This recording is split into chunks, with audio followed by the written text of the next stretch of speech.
Well, that was fast. It was January and I blinked and boom, here we are, halfway done with the year.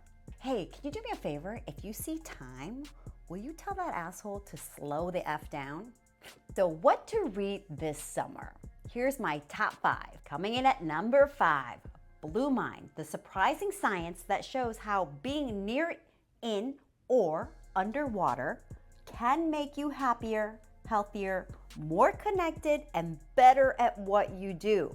Chances are this summer you're gonna be at the beach or the pool or some body of water. So this is a super cool read on just how water affects your emotional state. This book is by Wallace J. Nichols, and I'll be honest, it's pretty science heavy, but it's one of the few books that really links your emotions and feelings with science. For example, using some complex happy metrics, they measured that someone who lives near water is 5.2 points happier than someone who doesn't live near the water. Now, what does that 5.2 actually symbolize? It's the equivalent of someone doing like a house chore versus someone who attends an exhibit. So that 5.2 points is like someone doing the laundry versus someone going to Art Basel. Huge difference in my opinion. And here's another crazy stat from Blue Mind. They say 97% of Earth's waterways, including the ocean, has yet to be explored, meaning we've barely scratched the surface. So let's stop dumping plastic all into it before we discover all of its marvels, okay? Thanks. Okay, coming in at number 4 for what you should read this summer. Nobody will tell you this but me. Now this book is a non-fiction, sort of, by Bess Kelb. Let me explain. So Bess Kelb writes about true events that happen in her family history, but all in the voice of her late grandmother. So if you have complicated relationships with your mom, your grandmother, this book could be good for you. Coming in the 3rd spot for what to read this summer, The Untethered Soul by Michael A. Singer. Now, this is one of those books that I reread every year, if not every other year, because it's simply my reset. It is a spiritual guide on how to get unblocked so that all your inner light can just flow and shine. And I know you're gonna be like, oh, this sounds woo-woo. It's not. It's honestly just instructional and gives you the tools to get unblocked. And what that means is, let's say you're a Brita water filter, right? What happens to that filter as we use it over and over and over? It gets filled with gunk, right? To the point where eventually the water can't flow through, or if it flows through, it's super slow, right? Same thing happens to us.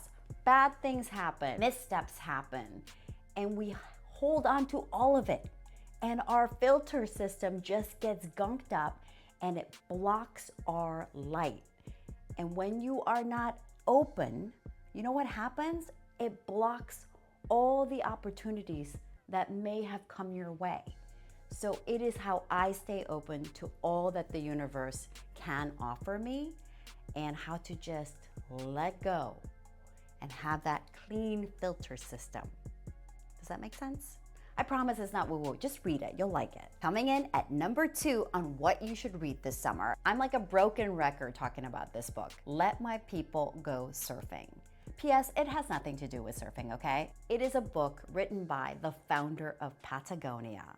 And it's basically his love letter to our consumer-driven society.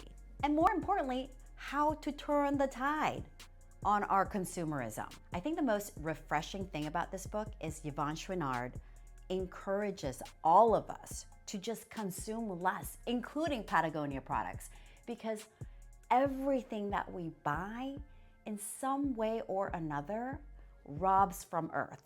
Coming in at number 1 of what you should read this summer. I feel like we need a drum roll for this one. Let's go. Okay.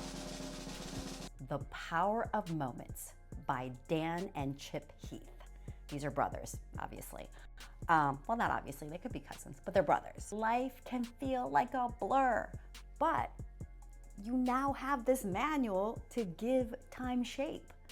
And I'm guessing if you're like me, you want to fill this summer, just a short few months out of the whole year, to really, really make magical memories with your family, right? Well, this book will give you the tools to do exactly that. Because let's be honest, how often do we hear like, oh, like it all went by so fast and all of a sudden my kids were like packing up for college. I don't know where the time went. Time is sneaky, okay? It's almost like, you're running a 26.2 marathon without mile markers. Like you don't know if it's mile 6 or mile 9, mile 12, you don't know. And so this book gives you the tools to exactly do that. See the markers of time in your life. Okie dokie, so that's my summer reading list. And I'm very aware that there isn't a single fiction on my top 5. That's because the 2 fictions I read earlier this year weren't that great. And the fiction books I've read in the previous years that I love, it's like on everyone's list. So I guess this is like my long-winded way of asking you to recommend a good fiction in comments below, okay? Have a wonderful summer, guys.